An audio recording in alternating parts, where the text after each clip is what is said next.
Alors, je disais que les exercices, il y a pas mal d'exercices que j'avais déjà enregistrés avec les étudiants sur la synthèse des filtres RIF et RI, dont notamment, donc, cet exercice, il y est, celui-ci, donc ça vous permettra de réviser, il y a cet exercice, puis je vais en rajouter deux autres. Alors, le premier, il n'est pas sur la série TD, mais pourquoi je l'ai mis? Parce que je l'avais mis en examen l'année passée. Celui-là n'est pas sur sur votre série d'exercices, mais je voudrais le faire quand même parce que c'est un autre type d'exercice. Alors, regardez, on me dit le tracé des modules de la réponse en fréquence est… Ah non, pardon. Alors, pardon. Donc, il me dit le tracé du module de la réponse en fréquence de 0 à FE sur 2. On va préciser. Donc, ça veut dire que ça, c'est 0. C'est clair parce que c'est écrit 0. Et donc, ça, c'est FE sur 2. Si ça, c'est FE sur 2, je reprends encore une fois, il faut toujours exploiter tous les lancers. Vous devez exploiter tous les lancers, c'est-à-dire toutes les données qu'il y a dans les lancers. On me dit le tracé, c'est un tracé donné entre 0 et FE sur 2. Donc ça veut dire que FE sur 2, c'est 2000. Donc je sais déjà que FE, c'est 4000. Ensuite, on me donne le tracé des pôles et des zéros qui l'accompagnent. Et on me dit que ce filtre-là, on ne précise pas ce que c'est. Et on me dit qu'il a été synthétisé par la méthode des fenêtres, en considérant une fenêtre rectangulaire. Pareil, j'exploite ce que j'ai. D'abord, c'est quoi comme type de filtre, ça? Parce qu'on oublie, on va me demander l'expression de filtre.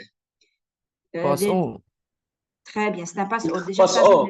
très bien. Non, on ne va pas déterminer H de K, non, on va juste déterminer H de N. Donc, c'est des tracés de 0 à F2, c'est un filtre passe-haut. Donc, j'écris passe-haut. Je connais l'expression d'un passe-haut.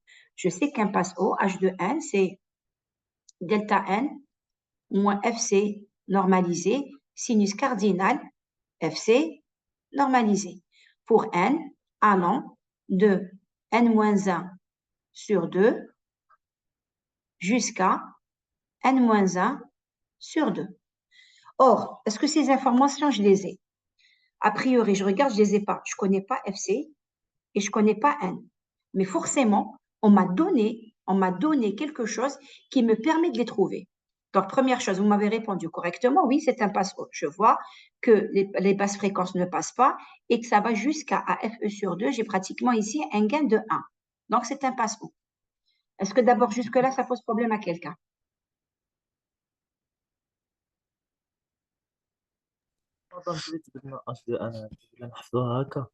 Pardon? Je n'ai pas entendu. قصدي انا هذيك كيفاش عرفنا هاد لا فورمول. Ah, c'est l'expression, vous la connaissez. J'avais donné la dernière fois. Alors, j'avais dit que pour un passe-bas, on l'avait démontré. On n'avait pas fait que la donnée, on l'a fait en cours. NFCN. Et on avait trouvé que le passe-haut, je vous ai dit, vous devez être, à moins que tu n'étais peut-être pas là en cours. Et je vous avais dit qu'un passe-haut, on le retrouvait à partir d'un passe-bas, que la transformer, la réponse en fréquence d'un passe-haut, c'était la réponse en fréquence d'un passe-bas. Le jeune homme qui a posé, juste pour moi, c'était là en cours ou pas? C'était le premier cours. Est-ce que tu y étais ou pas? Pour que je sache. Non madame. D'accord. Donc, il faudra reprendre ce cours. D'accord. Il existe aussi sous forme de vidéo. Et du coup, quand on passe à la TFT des moins 1, ça me donne la TFT des moins 1 d'une constante, c'est un Dirac. Voilà la constante. C'est pour ça que j'ai écrit ça. Ça, vous devez être en mesure de trouver tout seul. J'ai dit qu'en examen, celle du passe-bas est toujours rappelée. Les autres, vous devez les trouver. Passe-haut, c'est un Dirac moins le passe-bas. Passe-bande, c'est deux passe-bas. C'est la soustraction de deux passe-bas. Le premier, la plus grande fréquence de coupure moins la deuxième. Et le coupe-bande, c'est l'inverse. C'est la même chose. On fait delta N moins le passe-bande. Bien. Je reviens ici à l'exercice. Je ne connais pas N et je ne connais pas FC. Y a-t-il un moyen que je les trouve? Comment je vais trouver la fréquence de coupure? Il faut que je les trouve. En plus, il faut que je la trouve. Après, je la normalise. C'est-à-dire, moi, je sais que FCN, c'est FC que je dois diviser par FE sur 2. Encore faut-il connaître FC. Alors, est-ce que ici, je peux trouver FC? J'ai à ma disposition deux choses. J'ai un énoncé et j'ai des tracés. Est-ce que FC apparaît sur l'énoncé? Parce qu'on m'a dit la fréquence de coupure et de temps. On m'a même pas dit quelle était la nature du filtre. Non, madame, Akane. Très bien. Ouais, comment je peux la trouver? Si elle n'est pas dans l'énoncé, ça veut dire que je dois regarder au niveau des graphes. Alors, à votre avis, elle est UFC? Elle vaut combien? 1000, madame. 900 presque. Je À dirais peu près. à peu près. Alors, qu'est-ce que je vais faire? Comme 1200. c'est très relief, prenez 0,5. Je vais faire ça. Moi, c'est pas grave que vous la trouviez à peu près, ça me dérange pas. Que vous me dites, voilà, je vois que ça me 1200. donne à peu près. Donc, pour moi, la fréquence de coupure doit être autour de 1200. Maintenant, vous, quand vous me mettez, je vais vous dire quelles sont toutes les valeurs que je peux accepter. Sur moi, à partir de 1000. Je vois ici, donc entre 1000 et 1500, je peux accepter les valeurs. Je peux accepter pratiquement toutes les valeurs. Pas 1500, parce que ici, c'est quand même ça, c'est FP. Rappelez-vous, on dessine comme ça pour trouver FP. Comment on fait? Gabarit du filtre, ça c'est FP, rappelez-vous. On calcule delta 1. Ici, on met moins delta 1. Ici, ça me donne ça, la projection. Ça me donne FP. Si je veux trouver FA, je fais ça. Et donc, je sais que FA, c'est ici. Donc, forcément, je ne peux pas me tromper. Je sais que c'est entre 1000, et 1500. Pas 1500, ça c'est autour de 1400. Donc, les valeurs qui seront acceptées sont entre 1000 et 1400. Est-ce que c'est bon?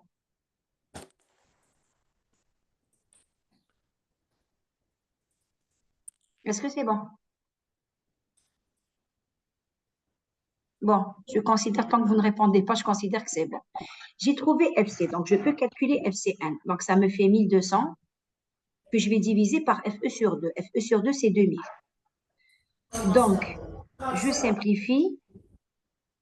Ça me fait 12 sur 20.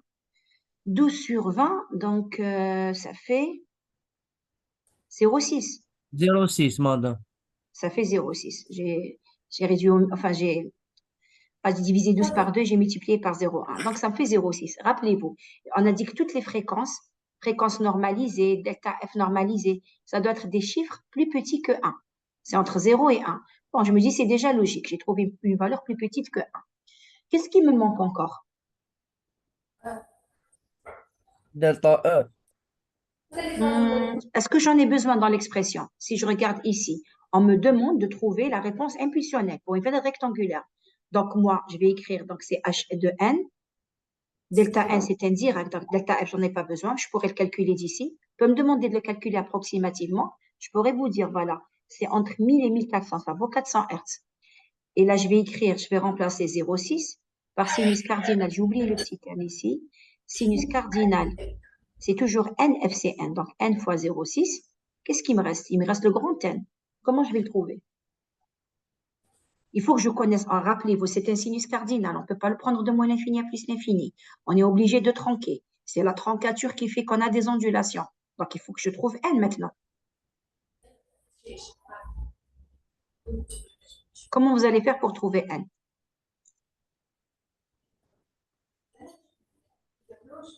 Sans avoir malheureusement, enfin, quand je dis malheureusement, non. Je pourrais. Moi, je sais que delta F, c'est 1,8 sur N. Je pourrais calculer delta F approximativement et je pourrais trouver peut-être N. Ça pourrait marcher. Je vais me dire que delta F, c'est autour de 400. Je prends 400, je vais le diviser par FE sur 2, donc je le divise par 2000. Ça me fait 4 sur 2, ça me fait à peu près, alors ça, 4 sur 2, ça fait donc 0,2. Et je me dis, donc, forcément, N, ça sera quelque chose. Donc, N, ce sera 1,8 sur 0,2. Et je vais essayer de le calculer. Mais on ne va pas le faire comme ça. Madame, Oui, comment je calcule N? Comment je trouve? Je ne vais pas le madame calculer, delta justement. F, Oui, madame delta F 1,8 sur 1 جبناها هذاك الطابلو تاع هاني. exactement. Vous l'avez toujours à votre disposition, le tableau. Vous l'aurez toujours. Sauf que non, je ne vais pas le faire comme ça. Je d'accord. peux déterminer. Normalement, j'aurais dû vous dire trouver, déterminer. Madame, Oui, madame, nombre de 1 جبدوهم لي بول et les 0. Exactement. Voilà. Ici, 7. c'est écrit 14.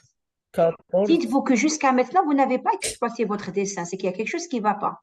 Or, qu'est-ce qu'on a dit? On a dit que le nombre de coefficients, si vous avez l'ordre du filtre, si vous avez 14, ça veut dire que votre n, ça vaut combien? 13. Ah, non, l'inverse. Normalement, c'est 15. Moi, je vais vérifier. Peut-être que c'est moi qui me trompe. Moi, qu'est-ce que je fais? Je fais ça. Je dis B0 plus B1, Z-1 plus B2, Z-2. J'ai 3 coefficients. Et si j'essaie de faire le delta en multipliant par Z au carré en haut, Z au carré en bas, je trouve un polynôme en Z au carré. Et ça me fait donc 2 solutions. Le nombre de coefficients, c'est toujours l'ordre du filtre plus 1. L'ordre du filtre plus 1.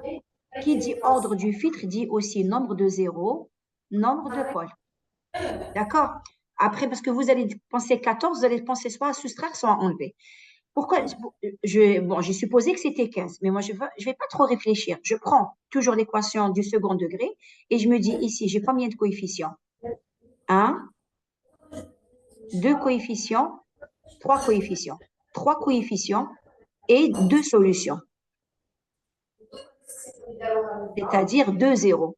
Donc ici, j'ai 14 zéros, ça veut dire le n vaut 15. Est-ce qu'on est d'accord?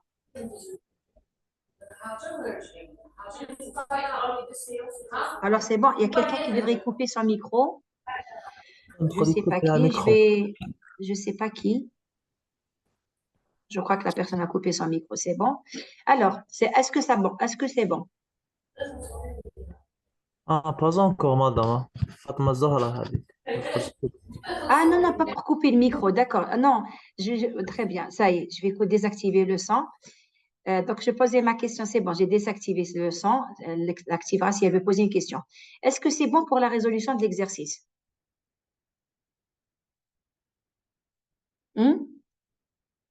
Est-ce que j'ai trouvé la réponse impulsionnelle? Pour trouver la réponse impulsionnelle, je sais que l'expression s'écrit comme ça. J'ai besoin de connaître FCN. J'ai besoin de connaître N. Donc, on a trouvé FCN. FCN, on l'a trouvé en se positionnant ici à 0,5 et en faisant une projection ici. Vous m'avez dit à peu près 1200, oui, il me semble que c'est 1200. On y dit 1250, 1100, 1300, 1400, ça aurait été accepté. Ensuite, j'avais besoin de connaître N. Pour connaître N, je me suis référée au tracé des pôles et des zéros. Je sais que lorsque N, pour N, j'ai toujours N-1 pôle en 0 et j'ai N-1 0. C'est plus facile de compter les pôles que de compter les zéros pour voir qu'il y en a 14 ici. Donc, moi, je regarde toujours le chiffre que vous avez là. C'est écrit 14. Puisque c'est écrit 14, donc je sais que le nombre de coefficients, c'est 15. Est-ce que c'est bon jusque-là? Est-ce que quelqu'un a une madame, question? Oui, et quand je je vais regarde sur le copier chat. aussi, des projections à 0,5. Toujours, oui. Si le gain est 1, il faut toujours faire la projection, la moitié du gain.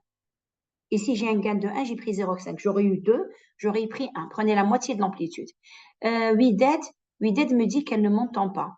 Wided, si tu ne m'entends pas, le problème vient de chez toi. Je suppose parce que les autres sont en train de me répondre. Wided, sinon tu essaies de te déconnecter, te reconnecter. Parfois, ça marche. Alors, est-ce qu'il n'y a pas de questions par rapport à ça? Est-ce que c'est bon?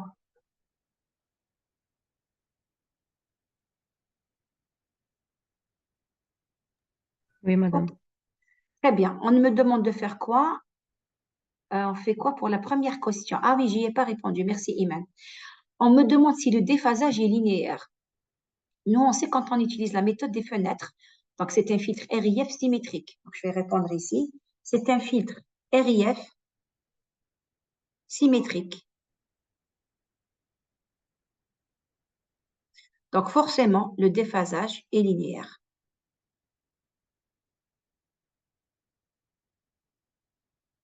Parce que justement, dans la méthode des fenêtres, on prend un sinus cardinal. Vous pouvez donner plus d'explications. Dire que c'est la méthode des fenêtres et que la méthode des fenêtres, la réponse est un sinus cardinal et que le sinus cardinal est une fonction paire. Voilà la réponse complète. Donc, ma réponse impulsionnelle est un sinus cardinal qui, vous faites un petit dessin, vous montrez sinus cardinal et vous dites qu'il est paire. Parce qu'il est paire signifie qu'il a un axe de symétrie. Et parce que X est un filtre RIF, donc réponse impulsionnelle, c'est un filtre RIF. Et donc ici, vous allez dire, impulsion impulsionnelle finie, vous allez dire, donc c'est un sinus cardinal, que le sinus cardinal est paire. S'il est paire, ça veut dire qu'il a un axe de symétrie. Et parce qu'il est symétrique, donc il sera linéaire. Voilà la réponse complète. Alors, on me dit de trouver H0. Comment je calcule H0? Je sais que H0, ben, je vais remplacer ici, n par 0. Delta n, ça me fait combien? Ça fait 1. On avait trouvé l'expression, où est-ce qu'on l'a écrite? La voici, ici. Je vais remplacer n par 0. Ça me fait quoi? Ça me fait h de 0 égale 1 moins, on sait que sinus x sur x, quand x tend vers 0, c'est 1, c'est-à-dire sinus cardinal de x quand x tend vers 0, c'est 1. Donc, ça me fait delta n moins 0,6 fois 1, et ça me fait fois 1, et ça me fait 0,4.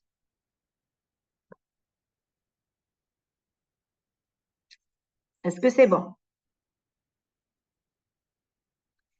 Alors, normalement, ici, quand on m'a demandé de trouver la réponse impulsionnelle, il me manquait une information. Une fois que je l'ai trouvée, je dois dire décaler les indices, décaler, être plus rigoureuse, décaler les indices, toujours de n-1. Ici, n, ça vaut 15, donc je vais dire décaler les indices de 7. C'est-à-dire, c'est pour pouvoir tracer quelque chose. On ne va pas tracer un sinus cardinal comme ça. C'est quelque chose qui va démarrer à un certain point et faire ça pour rendre notre signal causal. Donc ici, le premier élément, ce sera 0 et le dernier élément, ce sera 14. N'oubliez pas que je suis en train de tracer sinus cardinal, mais nous, normalement, on doit tracer des points discrets. C'est-à-dire, je prends ces valeurs et je prends des valeurs comme ça. Ah, et je l'ai mal tracé, je vais vous dire pourquoi. Je vais reprendre. Je n'ai pas fait attention. Ici, c'est un sinus cardinal inversé. Donc, si je regarde CTRL-Z, je vais le retracer. Ici, c'est moins sinus cardinal. Donc, en fait, c'est quelque chose qui va faire ça.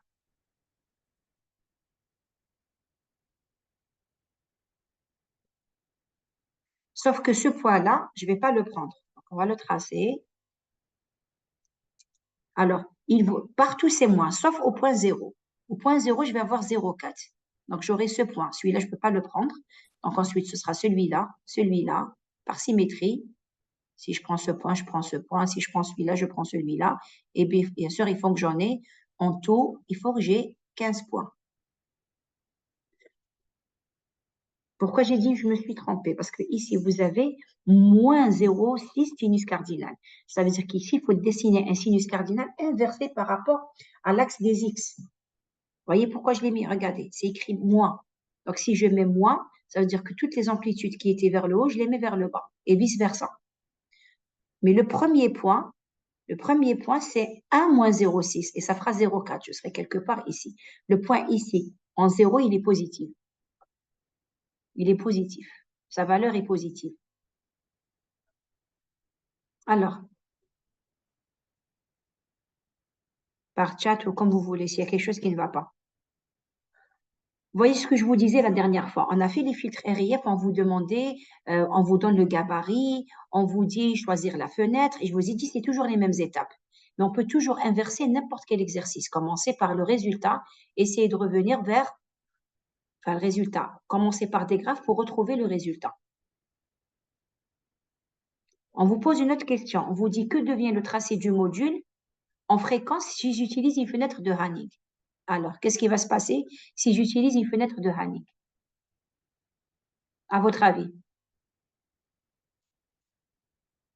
Que se passera-t-il?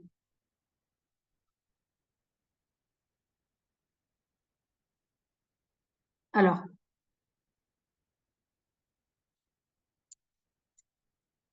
c'est quoi la différence entre Hanning, Hamming, rectangulaire? Et on vous dit de le superposer à h de f. Donc ça, c'est h de f en module. Ce que j'ai en rouge ici. Alors, que deviendra le tracé?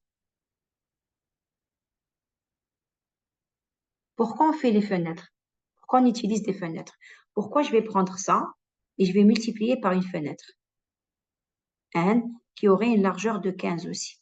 N'importe laquelle, Hanning, Hamming, Blackman. Quel est le but?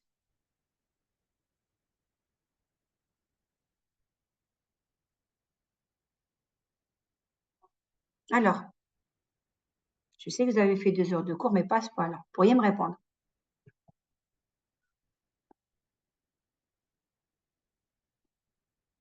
Personne?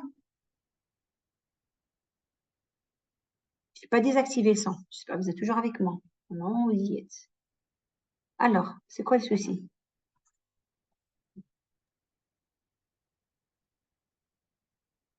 Non, c'est pas pour le rendre causal, Imen. Pour le rendre causal, c'est ici. On le rend causal, on décale les indices de n. Au départ, sinus cardinal, il est centré en 0. On le décale de n-1 sur 2. Non. C'est-à-dire que vous posez ça en examen, vous ne saurez pas y répondre.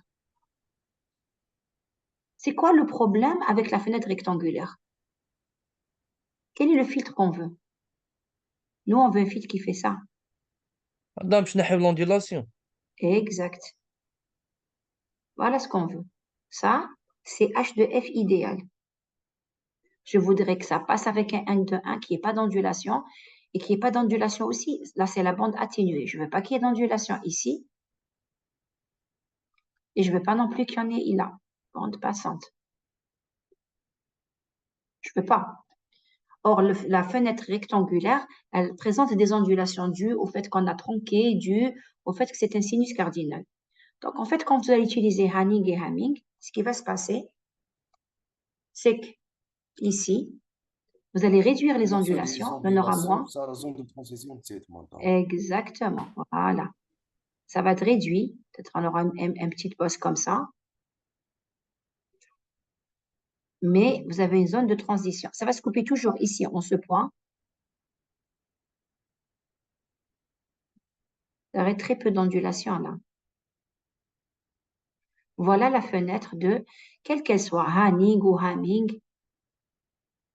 L'essentiel, c'est que qu'est-ce que vous montrez que vous connaissez le rôle, que vous savez, connaissez la conséquence d'utiliser une fenêtre. C'est-à-dire, vous savez qu'une fenêtre, c'est comme ça que vous montrez que vous avez compris.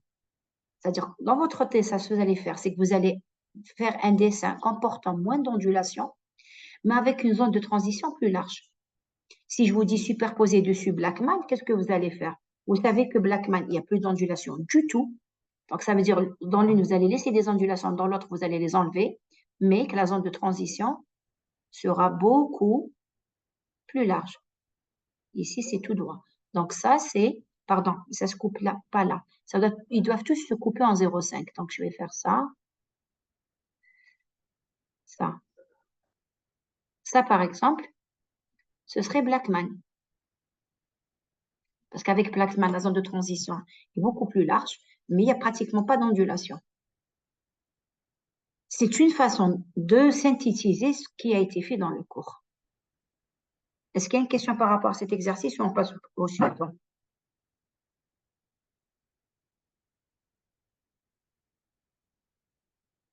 Pas?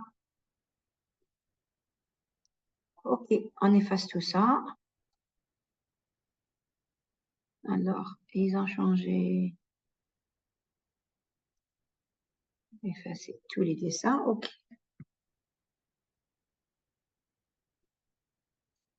J'ai dit, cet exercice n'existe pas sur la série. C'est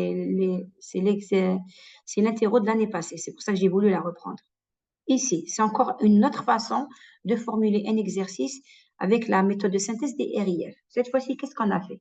On vous a donné carrément la structure du filtre. Et on vous demande de tout retrouver. On vous donne la structure du filtre, la voici. Comment il est implanté, on parle d'implantation. Comment le filtre est implanté et on vous demande de retrouver l'équation de différence, la réponse impulsionnelle, d'identifier le type de filtre. Ici, regardez ce que vous avez. Comment qu'on lit ce genre de graphe? Un signal que vous retardez, qu'est-ce que vous trouvez ici? Si vous prenez x de z fois z moins 1, ça c'est la tz de quoi? Ça, Si je fais la TZ moins X de 1, n moins 1. X de très n bien, moins 1. exact. Et bien sûr, la TZ moins 1 de X de Z, Z moins K, c'est X de N moins K. Donc, quand vous allez lire ce schéma, comment vous allez faire?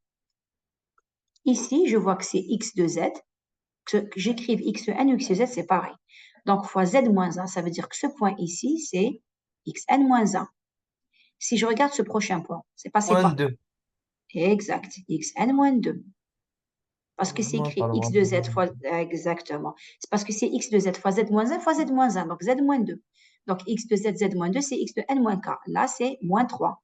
Donc, ce point, c'est X de N moins 3. Ce point, c'est X de N moins 4. X de N moins 5. Donc, ce point ici, c'est X de N moins 5. Ce point, c'est X de N moins 6. Et ce point, c'est X de N moins 7. Et je regarde ce qu'il y a. Alors, qu'est-ce que j'ai ici? Je regarde YN. YN, c'est le résultat de quoi? C'est l'addition de ça, plus ça, plus ça, plus ça. Et j'essaie de remonter. Donc ça, je prends ce point, qu'est-ce que c'est? C'est l'addition de ces deux points fois la valeur qu'il y a là. Donc je regarde ces deux points, qu'est-ce que c'est? Qu'est-ce que j'ai ici? Ça, c'est xn moins 3. Ce point ici, c'est xn moins 4. Moins Donc, 4. très bien. Donc j'écris xn moins 3 plus xn moins 4 que je multiplie par la même valeur. B par là. Ici, alors c'est très petit, je vais l'appeler B3. Ensuite, ça, c'est fait. Ça, je l'ai fait, c'est bon. Ensuite, ici, donc, j'ai ramené ça. Je l'additionne à quoi? À ce qui vient d'ici. Qu'est-ce que je regarde ces deux points. Ça, c'est xn moins 5. Et ce point qui vient là, regardez, ça, c'est Moins 2. xn moins 2. Donc, ce sera plus B2, xn moins 2, plus xn moins 3. Et je vais faire pareil. Ici, qu'est-ce qui Moins est 5, additionné? madame. C'est moins pas loin. Pardon? Moins 5. Alors, je Moins 5. revérifie avec C'est moins pas toi. loin. Oui, ça c'est moins 2, ça c'est moins 5. Tu as raison. Je regarde ici, qu'est-ce que j'ai? J'ai ce point, c'est xn moins 6. Moins 6 plus Plus, moins 1. plus moins 1. Il est multiplié par quoi? Par B1. B1.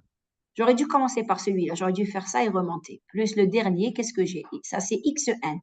Xn moins 7. Donc, ils sont XN moins multipliés, ils 7. sont additionnés, ensuite multipliés par B0. Donc, ça fait B0, xn plus xn moins 7.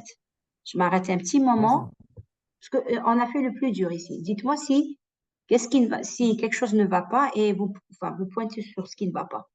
Alors, est-ce qu'il y a quelque chose qui ne va pas ici? Je parle de la lecture du schéma. Donc, vous, quand vous تغلط lisez, في ليكواسيون هذه مادام. oui. مادام كنت تغلط في هذه ليكواسيون تسمى راه كاع ليكسيرسيس. Ah bah oui. YN égale. Et j'ai oublié d'écrire YN égale. Mais à la limite, je l'ai mal commencé. J'aurais préféré écrire ça. XN plus ce qui vient là. Je vais vous dire, il y a un truc, je vais vous montrer après les astuces. C'est un filtre RIF qui a été synthétisé par la méthode des fenêtres. Forcément, il est symétrique. Je vais vous montrer. Regardez, si je développe maintenant, vous allez remarquer quelque chose. Je vais commencer par B0XN. Et je vais développer, c'est-à-dire en remontant. B1, il y a toujours un moyen de vérifier. Plus B2, regardez ce que je suis en train de faire. J'ai pris celui-là. Je vais prendre celui-là maintenant. B2XN-2 plus B3 XN-3. Bon. B3 XN-3 plus B3 XN-4 plus B2, donc j'ai pris celui-là, je remonte, plus B2 XN-5. J'ai pris celui-là, plus B1 XN-6. Je vais vous dire comment vous allez vérifier. Plus. Alors, j'ai pris le moins 6, donc celui-là, plus le dernier, B0, XN-7. On a dit que c'est des filtres synthétisés par une des méthodes. C'est un filtre RIF synthétisé par une des méthodes. Nous, on n'en a vu qu'une, la méthode des fenêtres. Qu'est-ce qu'on sait? On sait que le filtre, il est soit symétrique et impair, soit symétrique et pair, soit antisymétrique pair, soit antisymétrique impair. Je suis dans quel cas ici? Je vais changer de couleur. C'est dans quel cas? Regardez, d'abord, est-ce qu'il est symétrique? C'est pour ça que je vous disais, vous ne pouvez pas vous tromper. Il est forcément symétrique, qu'il soit pair ou impair ou antisymétrique. Il est soit symétrique, soit antisymétrique. Ça veut dire quoi symétrique? Je regarde la valeur ici. Ça, c'est B0. Pardon.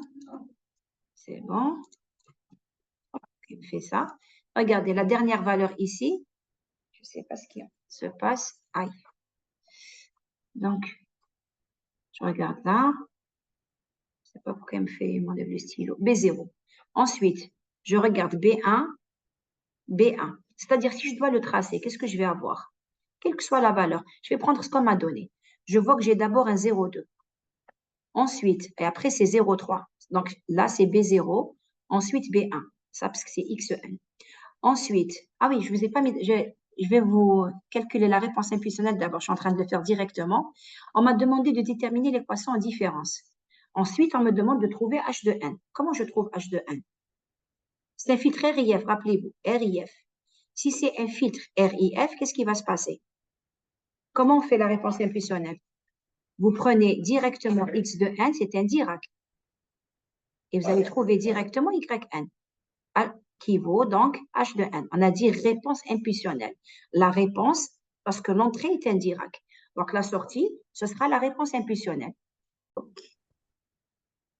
Donc je reprends ici. On me demande de retrouver ça, ça s'appelle l'équation aux différences. C'est-à-dire, on a écrit YN comme étant la somme des BI XN moins I. C'est ça l'équation aux différences pour un filtre RIF. Quand on parle d'équation aux différences, c'est-à-dire vous allez écrire la sortie en fonction de l'entrée. Pourquoi ça s'appelle une équation? D'ailleurs, ça s'appelle une équation aux différences finies. On parle de différence parce qu'on ne sait pas si B0 est positif ou B1 est négatif. C'est pour ça qu'on parle en général de différence. Donc, et c'est une équation Y en fonction de X. Et le mot fini s'utilise parce qu'elle est finie. Ce n'est pas une infinité de valeurs. Je reprends ici. Donc, le temps que tout le monde puisse rejoindre. On a dit, on m'a demandé de trouver H de n. Comment? Quand vous avez un filtre RIF, qu'est-ce que vous allez faire? Vous allez prendre X, vous allez lui donner en entrée un Dirac, automatiquement, YN, vous allez récupérer la réponse impulsionnelle. Donc ici, là où c'est écrit X, je remplace par un Dirac. Ça me fait donc YN égale B0 delta N plus B1 delta N moins 1 plus B2 2 plus B3 delta N moins 3 plus B3 delta N moins 4. Alors, ça n'écrit plus, voilà. Plus B2 delta N moins 5 plus B1 delta N moins 6 plus B0 delta N moins 7. Et si je la trace, soit vous allez la voir directement. Si vous n'y arrivez pas, pas grave, faites ça. On va tracer H donc. Je vais tracer ici H de N et je regarde. B0 delta N, vous mettez toujours cette quantité égale 0. Ça veut dire que c'est un Dirac en 0. Un Dirac en 0. Donc, je vais juste changer de couleur. Voilà. Donc, ici, cet élément, donc, c'est B0. On m'a donné B0 qui vaut 0,2. Je regarde le prochain élément. B1, c'est 0,3. Ici, je mets ça égale 0. C'est-à-dire que c'est un Dirac en 1. Donc, ici, je vais avoir la valeur B1. Je regarde un peu plus loin. Prochaine valeur, ça égale 0. Donc, je vais avoir en 2. Donc, ça, c'est en 1. Ça, c'est en 0. En 2, je vais avoir une valeur encore plus grande. Donc, ça, c'est B2. Je regarde un peu plus loin. Ça égale 0, c'est la valeur 3. En 3, je vais avoir une valeur encore un peu plus grande. Ça, c'est B3. Et je vais écrire 3. Je regarde en n égale 4. Donc, en 4, je vois que j'ai B3. Donc, je vais reprendre la même chose. C'est B3. Ici égale 0. Ça veut dire que c'est en 5. En 5, qu'est-ce que j'ai? J'ai B2. Donc, je vais avoir, voilà B2.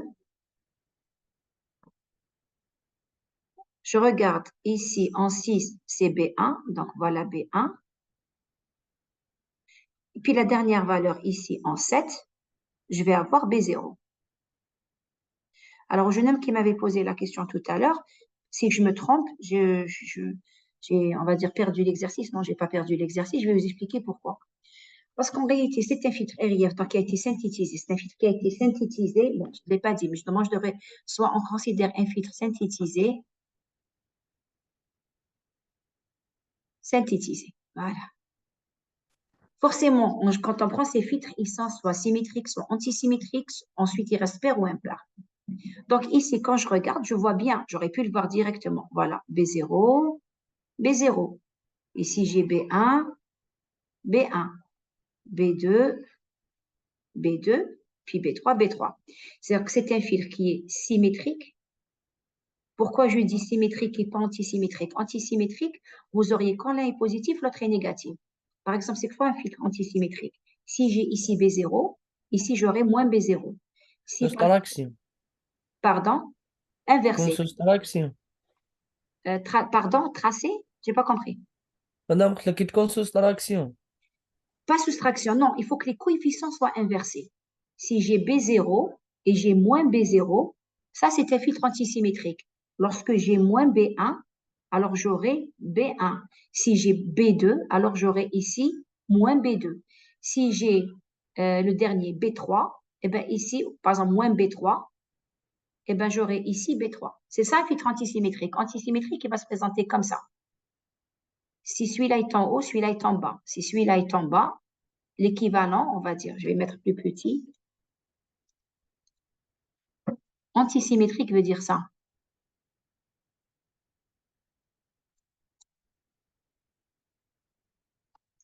Par exemple, si j'ai une valeur ici, forcément, celle-là sera là.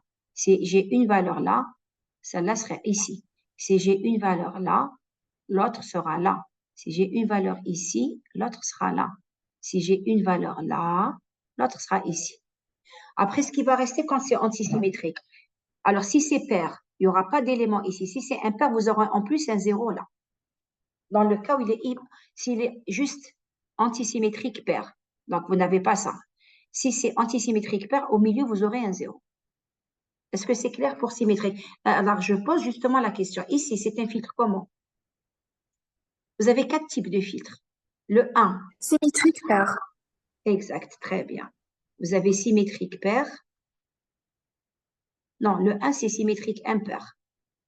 Le 2, c'est symétrique pair. Le 3, c'est antisymétrique impair. Et le 4, c'est antisymétrique pair. D'accord? Et d'ailleurs, on vous pose la question, on vous dit quel est l'inconvénient?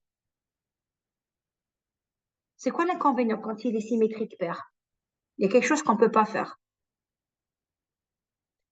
Rappelez-vous, c'est une somme de cosinus. C'est une somme de cosinus, vous allez trouver. Vous allez trouver une somme de cos.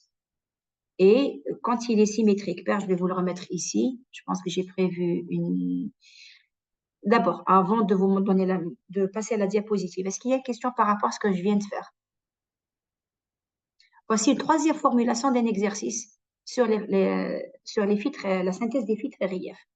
3 façons de voir. On peut vous donner un exercice genre classique. On veut synthétiser un filtre avec une atténuation en bande atténuée de minimum de temps. Fréquence de coupure de temps, FE de temps. On peut vous donner le résultat des graphes et vous demander de remonter à la formule. On peut vous donner l'implantation du filtre. Là aussi, à partir de là, vous devez être en mesure de tout retrouver. Parce qu'une fois que je connais B0 et B1, je peux calculer les zéros, je peux calculer les pôles. Déjà, les pôles, combien j'en ai? Déjà, regardez, pour cet exercice, j'ai combien de pôles? Même si je ne sais pas mettre les zéros, même si je ne sais toujours pas si c'est un filtre passe ou passe pas, j'en sais rien. Je ne sais pas, je ne connais pas la nature de ce filtre. Mais il y a des choses que je peux extraire dès le début. Vous avez eu combien de coefficients ici? 4. Non, j'ai 8 coefficients. Je regarde sur le chat. 8. Oui, 4. Ah oui, pareil, je ne sais pas si c'est toi aussi qui as parlé de 4. Non. Ici, vous aviez, ça c'est la symétrie. Regardez ici. Vous avez 7 coefficients. Ça, à cause de la symétrie, vous en avez 4 qui sont différents. Mais vous avez 7 coefficients. Qui dit 7 coefficients? Quand vous allez appliquer la TZ de ça va me donner quoi? Ça va me donner, j'applique la TZ directement. Y de Z, c'est quoi? La TZ de delta N, c'est 1. Donc, ça me fait B0 plus B1. Delta N moins 1, c'est Z moins 1. Delta N moins 2, c'est Z moins 2. Plus B3, Z moins 3. Plus B4, B3, Z moins 4. Plus B2, Z moins 5. Plus B1, Z moins 6. Plus B7, Z moins 7. Ça, c'est pas Y de Z, c'est, attendez, je ne l'ai pas mis ici, c'est H de Z. H de Z, ça vaut ça. Si vous voulez maintenant savoir combien de pôles, qu'est-ce qu'on fait? Vous pouvez le voir directement d'ici, mais si vous avez un doute, ici, pardon, le dernier, c'est Z moins 7. Si vous avez un doute, multipliez par Z puissance 7 en haut, multiplié par Z puissance 7 en bas. Et donc, je sais que j'ai 7 pôles en 0.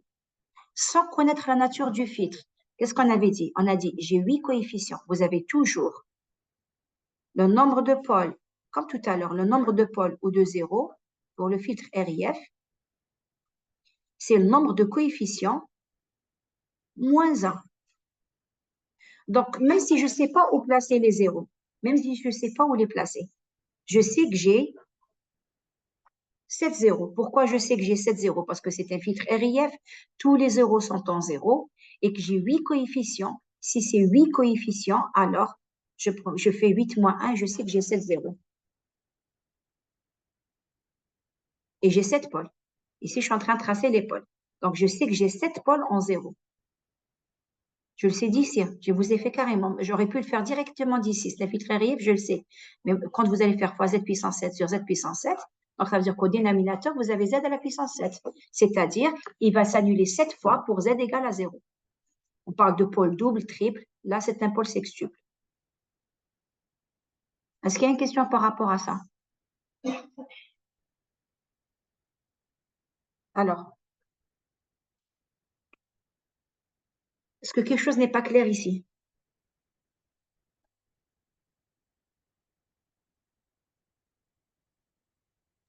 مدام هذيك تاع Oui. سيميتريك بير اي امبير ما فهمتهاش مليح مدام.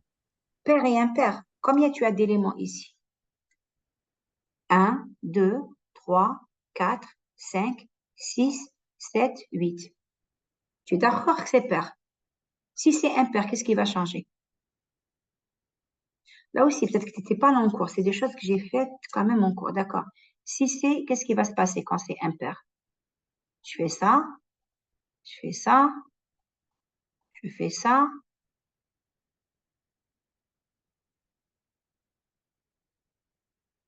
J'ai fait un peu trop grand. Je vais juste, je fais ça, ça.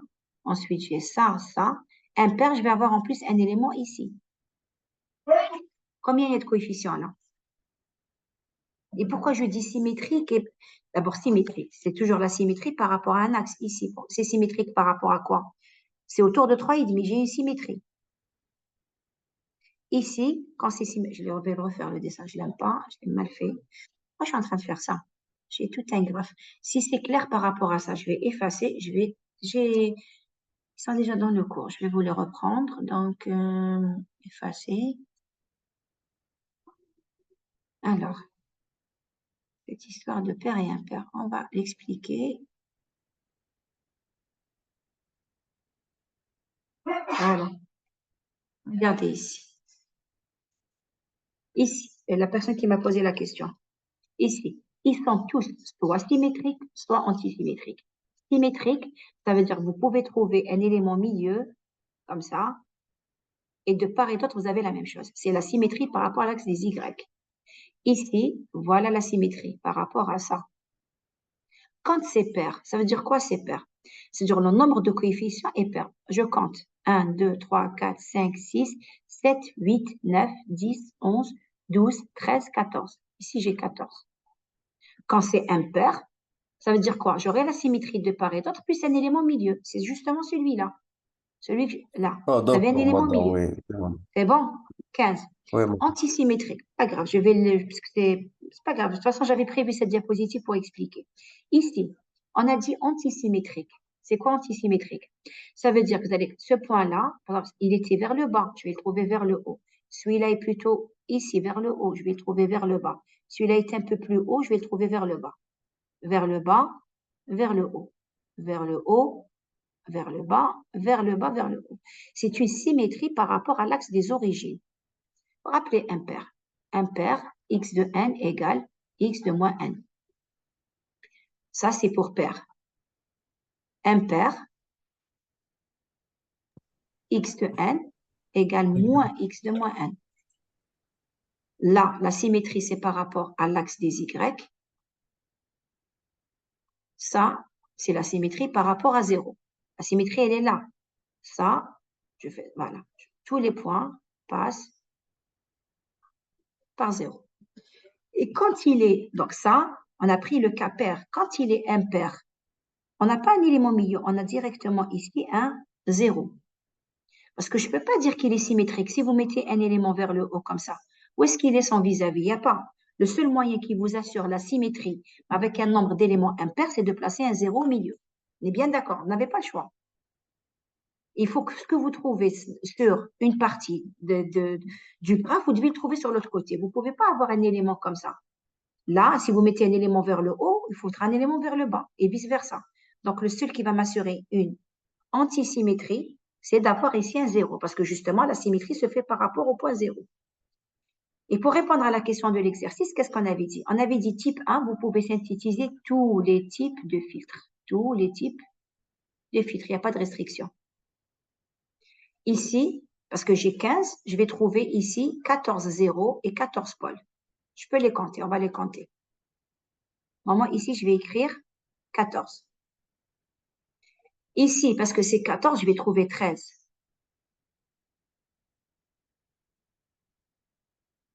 Et 13 zéros.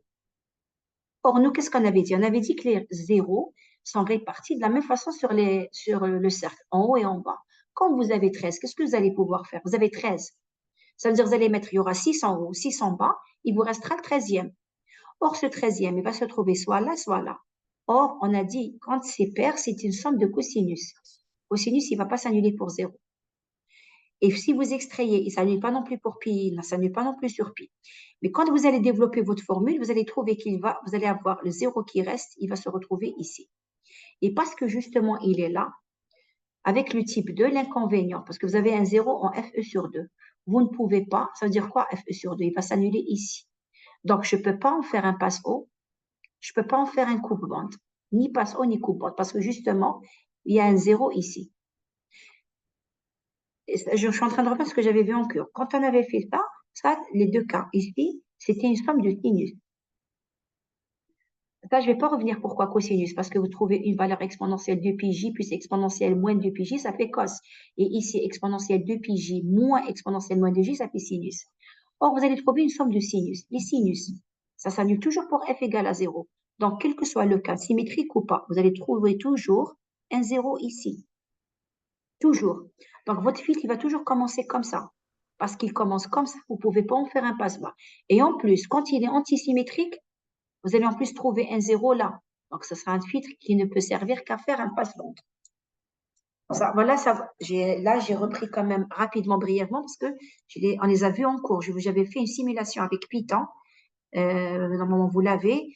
Et je vous avais donné des exemples. On avait pris symétrique, antisymétrique, 0. On avait retrouvé ces zéros. Est-ce qu'il y a une question rapide par rapport à ça? Je ne pourrais pas reprendre le cours par rapport à ça. D'accord? Mais encore une fois, cette vidéo existe avec pas une démonstration, avec un développement avec, je crois, 4 ou 6 coefficients. Vous allez voir pourquoi, effectivement, ça s'annule pour FE sur 2. Là, c'est clair pourquoi ça s'annule par 0, c'est une somme de sinus. Vous verrez que c'est une somme de sinus, que c'est une somme de cosinus ici, que ici, ça s'annule pour FE sur 2 et que ici, ça s'annule non seulement pour 0, mais FE sur 2. Pour ceux qui souhaitent le développement, parce que j'ai dit, je l'ai fait sous forme de démo Python en cours. Alors, est-ce qu'il y a une question rapide ici?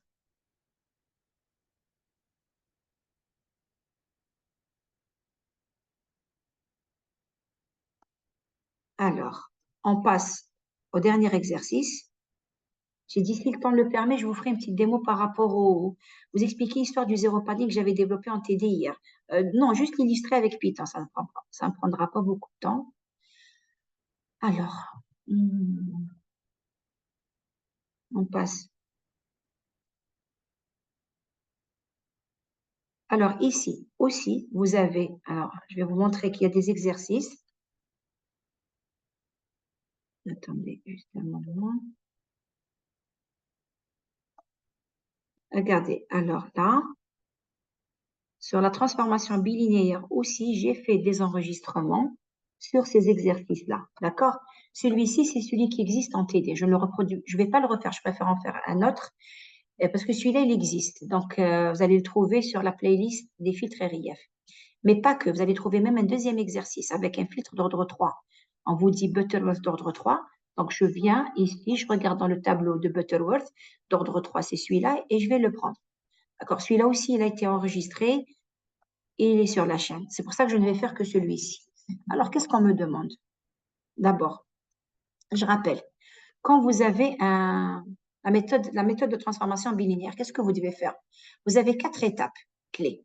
Première chose, vous devez toujours d'abord calculer la pulsation analogique en fonction de la pulsation numérique.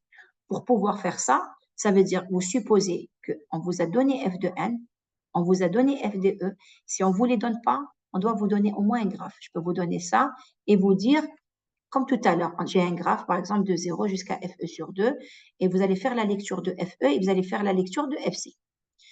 Donc, soit on me les donne, on me donne la valeur numérique, soit on me donne quelque chose, une alternative pour les trouver. Ensuite, étape 1, toujours calculer les pulsations analogiques en fonction de la pulsation numérique. On a dit qu'elles ne sont pas égales du fait que ça, c'est une approximation. On a négligé, sur le développement de la série de Laurent, on a négligé certains éléments. Donc, pulsation analogique est différente de la pulsation numérique. Étape 1, toujours. D'abord ça. Étape 2, vous devez dénormaliser, c'est-à-dire, avant de dénormaliser, pardon, vous devez trouver votre filtre normalisé. Comment vous allez le trouver? Soit on vous donne un tableau, on vous dit, comme tout à l'heure, trouvez l'élément d'ordre 3, d'ordre 4. Soit on vous donne une formule qui vous permet de calculer n. Une fois que vous avez calculé n, vous faites la lecture sur le tableau. Troisième étape, j'ai dit assez souvent, je vous donne Hn de P. Troisième étape, il faut dénormaliser. Ça veut dire quoi dénormaliser? On sait que tous les filtres sont donnés pour un passe-bas avec une pulsation de 1. Dénormaliser, je crois que j'ai prévu une diapositive ici, consiste à faire quoi? Si c'est un passe-bas, vous allez remplacer par P sur oméga A. Si c'est un passe-haut, par oméga A sur P. Si c'est un passe-bande, par 1 sur B, P sur oméga A. 6 plus oméga A sur P. Si c'est un coupe-pointe, c'est toujours l'inverse de cette formule. Vous avez remarqué aussi, là aussi, on peut donner que ça. Voilà, le passe-haut, c'est l'inverse du passe-bas. Sachant que le B, si c'est un passe-bande ou un coupe-pointe, vous aurez deux pulsations. Donc, le B, c'est la bande passante, la différence entre les deux pulsations. Et pour trouver, nous, on n'a qu'un seul oméga A. Donc, on trouve oméga A en prenant la racine de oméga 1 fois oméga 2, nos deux pulsations. Ça aussi, je rappelle encore une fois, c'est donné. Vous n'avez pas besoin de les retenir. Donc, vous devez effectuer ce travail, c'est-à-dire dénormaliser. Je reviens ici. Une fois qu'on a dénormalisé, qu'est-ce qu'on fait? On prend H de P et on remplace Z par cette quantité. On aura un polynôme, un rationnel, un numérateur en Z, un dénominateur en Z. On a fait deux exemples en cours, il me semble qu'on en a fait deux, et peut-être un exercice, je ne me rappelle plus. On en a fait deux. Ça, ce que je vais faire maintenant, c'est encore un autre type d'exercice. Alors, regardez là, je vais revenir à l'exercice. Je vais effacer ça. Donc, il se pourrait que parfois, donc, on vous donne directement H2P dénormalisé. À ce moment-là, vous devez travailler directement avec le filtre dénormalisé. Donc, quels sont les cas possibles? Donc, je reprends les étapes ici. Première chose, vous devez calculer oméga 1. Je regarde dans cet exercice, voilà. C'est-à-dire, je vais essayer de respecter toutes les étapes et je vais voir s'il y a quelque chose qui ne va pas. Attendez, je vais enlever juste cette formule. Alors, là, on a dit, étape 1, calculer oméga 1, sachant que oméga 1, c'est 2 sur TE tangente pi Fn sur Fe. Je regarde que dans cet exercice, on me l'a donné. Donc, ça veut dire que je n'ai pas besoin de la calculer. Étape 2, avoir Hn de P. À partir de Hn de P, il faut dénormaliser. dénormaliser pour trouver quoi? H de P. Ça, c'est l'étape 2. Je regarde ici. On m'a dit soit la fonction de transfert passe bas, dénormalisée. Ça veut dire qu'on a fait quoi ici? On m'a donné directement H de P. Ça, je sais le faire. Je sais que H, pour aller de H de P vers H de Z, il suffit d'écrire que H de Z, c'est H de P pour P, avec P qui vaut 2 sur TE, 1 moins Z moins 1 sur 1 plus Z moins 2, moins 1, pardon. Je regarde ici, ok, on m'a donné oméga A, on m'a donné H de P, mais je regarde ici. D'habitude, pour pouvoir faire ça, il faut que je connaisse Fn, je dois connaître Fe, pour pouvoir calculer oméga A. Est-ce qu'on me les a donnés? Je regarde dans l'exercice, qu'est-ce qu'on m'a dit? On m'a donné fonction de transfert passe bas, on m'a dit qu'il est dénormalisé déjà, donc je connais son expression, je vais l'écrire.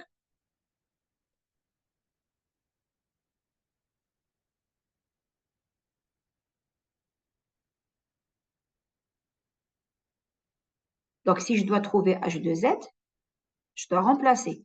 Donc, je dois remplacer là, c'est écrit P par ça. Donc, ça me fait 2 sur TE, 1 moins Z moins 1 sur 1 plus Z moins 1 plus 1 sur 2 sur TE. La même chose, donc 1 moins Z moins 1 sur 1 plus Z moins 1. Alors, pas comme ça. Donc, j'ai cette quantité, oui, plus 0,1, le tout au carré, plus oméga A au carré. On va simplifier les choses, on me l'a donné, c'est 4, donc ça me fait plus 16. Si je regarde ici, il y a une inconnue. Qu'est-ce que je ne connais pas ici dans cette formule? J'ai remplacé. Donc, reprenons ici. J'ai dit on doit calculer oméga A. Ensuite, on doit dénormaliser. Ensuite, on doit passer de H de P à H de Z. Sauf qu'ici, je vois qu'on m'a déjà donné un filtre, la fonction de transfert, elle est déjà dénormalisée. C'est-à-dire, on m'a donné H de P. Donc, si on m'a donné H de P, c'est pas, je ne me complique pas la vie. Je passe directement à la troisième étape. Je passe de H de P vers H de Z en prenant P, en le remplaçant par 2 sur TE. Puisque la dénormalisation, elle a été déjà effectuée pour cet exercice. Il est déjà dénormalisé. Alors, quel est l'inconnu ici? Est-ce que vous pouvez continuer à travailler? Vous pouvez trouver la formule. Qu'est-ce qu'il y a comme inconnu là? Remarquez que parce qu'il a été Bon, dénormalisé, donc تتسامبليفي. TE, je ne l'ai pas. Parce que d'habitude, TE se simplifie. Comment elle se simplifie? Parce que je calcule à partir de la formule. Mais est-ce que je peux l'avoir 2 sur TE? Elle va se simplifier. Non, puisqu'on m'a donné directement oméga A. Mais quelle est la donnée que je n'ai pas encore utilisée? Dans cet énoncé. J'ai utilisé passe bas dénormalisé. Oméga 1. Exact. Je n'ai pas encore utilisé ça. Ça veut dire que, et on m'a donné oméga A. Et ça, c'est en fonction de TE. Ça veut dire qu'il y a moyen que je trouve TE. Je connais la formule. C'est pour ça que je vous dis, un exercice peut être formulé différemment. Je connais ma formule. Donc, je sais que oméga A, qui vaut ici 4, c'est 2 sur TE. Juste un moment, j'enlève ça. Alors, c'est 2 sur TE, tangente, pi Fn sur Fe. Sachant qu'on ne m'a pas donné, je suis en train de chercher TE. C'est forcément, on ne m'a pas donné non plus Fe. J'ai écrit, ça me fait quoi tout ça? Ça me fait 2 sur TE, tangente, pi, Fn, qu'est-ce que c'est? Je sais que oméga n, c'est 2 pi Fn. C'est-à-dire que Fn, c'est oméga n sur 2 pi. Donc, je vais remplacer, ça me fait pi, oméga n sur 2 pi fois Fe. Bon, je dis fois Fe, ou bien fois, quand je divise par Fe, c'est comme ce que je multiplie par TE. J'écris comme ça, je vais voir si ça va m'aider dans le développement. Ça me fait 2 sur TE, tangente, alors, pi oméga n. Donc maintenant, je mets pi, que vaut oméga n? C'est pi sur 2 TE. Donc, je remplace, ça me fait pi, il y a quelque chose qui ne va pas. J'avais déjà un pi ici, j'avais 2 pi. Je n'ai pas simplifié ce pi, je vais le simplifier. Il me semble qu'il y a quelque chose qui me gêne. Est-ce que je ne me suis pas trompée quelque part? Alors, qu'est-ce que j'ai mis? J'ai mis pi Fn fois Fe. J'ai remplacé Fn par oméga n sur 2pi. Okay, je vais continuer, peut-être que je ne me suis pas trompée. Donc, ça me fait oméga n sur 2. On a dit, je remplace oméga n. Donc, ça fait pi sur 2Te. Et puis, j'ai le 2 qui me restait ici. Fois Te. Alors, est-ce que je me suis... Non, le pi s'est simplifié tout à l'heure. Donc, j'avais... Attendez, alors, oméga n, c'est pi sur 2Te. Donc, j'ai remplacé oméga. Donc, ça, c'est un 1 ici. Alors, qu'est-ce que je peux faire? Je peux simplifier le Te. Ça me fait donc 2 sur Te tangente pi sur 4. Or, tangente pi sur 4, c'est sinus pi sur 4 sur cos pi sur 4. Ça, c'est 1. Donc, ça me fait 4 oméga A qui vaut 4. Elle est égale à 2 sur Te. Donc, je peux venir ici maintenant. H de Z. De toute façon, c'était clair ici. On m'a donné oméga A, on m'a donné oméga N. Le seul inconnu, c'est Te. Donc, c'est forcément pour trouver Te. Donc, ça me fait H de Z, c'est دونك combien? نقدر يتسامبليفي. Exact. Donc, ça me fait 4. Non, je ne peux pas encore le simplifier. Non, je ne vais pas le simplifier. Parce que pour simplifier, il faudrait avoir 2 sur TE aussi. Je ne l'ai pas. J'ai pas de... Ah oui, oui. Je peux مادام à écrire la ça, place tu de as 16 on raison. pose 2 sur 3. Exactement, oui, oui, tu as raison, c'est mieux. J'y ai pas pensé, j'ai développé tous les calculs. Il a raison, puisque oméga A, c'est 2 sur TE. Donc, 16, il y avait ici oméga A au carré. Donc ça devient, oui, c'est pas une mauvaise idée. Ça fait 2 sur TE au carré, ça va me simplifier les choses. Donc, ça fait 2 sur TE au carré, exact, c'est une meilleure façon de calculer. Donc, du coup, je me retrouve, attends, il y a un petit problème, c'est que ça, je vais réduire au même dénominateur. Ok, on va essayer, peut-être que ça va marcher. Donc, je vais laisser 2 sur TE fois 1 moins Z moins 1 plus, je vais réduire au même dénominateur, plus 1 plus Z moins 1. Alors, il faudrait que je multiplie par 2 sur TE aussi. Et il me semble que ça va me faire beaucoup de calculs. J'arrive pas à simplifier plus que ça ici, parce que j'ai ça sur ça plus 1. Si je vais réduire au même dénominateur, il faut aussi que je multiplie par 2 sur TE. Attendez. Donc, si je multiplie par 2 sur TE en haut et en bas, puis peut-être que ça marche. Donc, regardez ce qu'on va faire. Ici, je vais multiplier par 2 sur TE, 1 moins Z moins 1 sur 1, 1 moins Z moins 1 sur 1 plus Z moins 1. Enfin, en haut et en bas. Bon, je ne sais pas, ça me se complique un petit peu. Non, je vais multiplier par 1 plus Z-1 en haut, 1 plus Z-1, et je vais mettre aussi ici, si je mets 2 sur TE, je dois multiplier par TE sur 2. Je ne sais pas si c'est tellement plus simple, mais pas grave, je vais essayer. Ça me fait donc ici, je trouve les calculs un peu trop compliqués. Attendez, je pense qu'avec le 16, ça allait... Parce que si je fais 2 sur TE, là aussi, je dois réduire en même dénominateur. Donc, je vais encore multiplier par 2 sur TE, ce qui va se simplifier. Bon, je vais essayer de reprendre ça. Oui. Je ne l'ai pas fait comme ça. Donc là, je me suis perdue dans les calculs. Pardon? Qu'est-ce qu'on fait? C'était écrit P plus 0,1. Ah oui, c'est un 0,1, tu as raison. D'accord, oui. Donc, j'essaie de réduire en même dénominateur. Donc, je vais garder 2 sur TE fois 1 moins Z moins 1 sur 1 plus Z moins 1. Qu'est-ce que je veux? Je veux sortir 2 sur TE en haut et en bas pour pouvoir le simplifier. Honnêtement, ça me paraît trop compliqué. Faites votre méthode. Moi, je vais retenir la première. Ça me fait faire trop de calculs. Je préfère m'écrire 4. Et si c'est 4, 2 sur TE, alors ça signifie que TE, c'est... Ça implique que TE, c'est 2 sur 4, donc c'est 0,5. Je préfère... Faites-le et on vérifie. On doit trouver la même chose. Ça me paraît plus simple comme ça. Pour moi, 2 sur TE, c'est 4. Oui, c'est Donc, très, ça très fait 4. simple. Ça me paraît trop long. 1 moins Z moins 1 plus 0,1 fois le dénominateur. Donc, 0,1 fois 1 plus Z moins 1. Ça m'a paru, j'ai essayé tout à l'heure, ça m'a paru plus rapide comme ça, mais bon, ça, je ne sais pas. Non, ça ne m'a pas paru plus rapide. Je n'ai pas essayé, je n'ai pas pensé. Et peut-être que l'idée est bonne, j'en sais rien. 1 plus Z moins 1. Donc, sur tout ça. Là aussi, je vais réduire au même dénominateur. Donc, ça fait 2 sur TE. On a dit que 2 sur TE, c'est 4. Donc, 4 fois 1 moins Z moins 1. Alors, 4 fois 1 moins Z moins 1, plus le 0,1. Donc, plus la même quantité qu'il y a là. Plus 0,1 fois 1 plus Z moins 1. Tout ça, donc le 4, ça y est, je l'ai fait. Donc, j'ai multiplié 4 par cette quantité, plus tout ça, le tout divisé par 1 plus Z moins 1. Donc là, je n'ai fait que reprendre ce que j'avais ici. Et tout ça, je dois le mettre au carré plus 16. Je pense que je vais m'arrêter là. Parce que tout ça au carré, bon, il y a forcément des choses qui vont se simplifier ici. Faites le calcul. L'essentiel, c'est qu'à la fin, voilà ce que vous devez trouver. Je vais pas aller plus loin parce que je voudrais, avant que ça ne se termine, je voudrais vous montrer l'histoire du zéro padding. Donc ici, on va s'arrêter ici.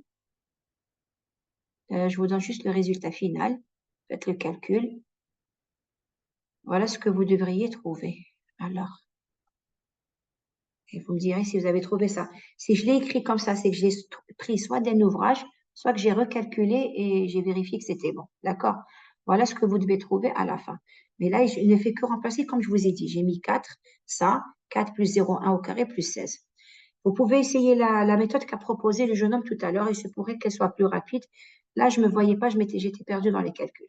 On va s'arrêter ici par rapport à ça. Je vais arrêter là et je vous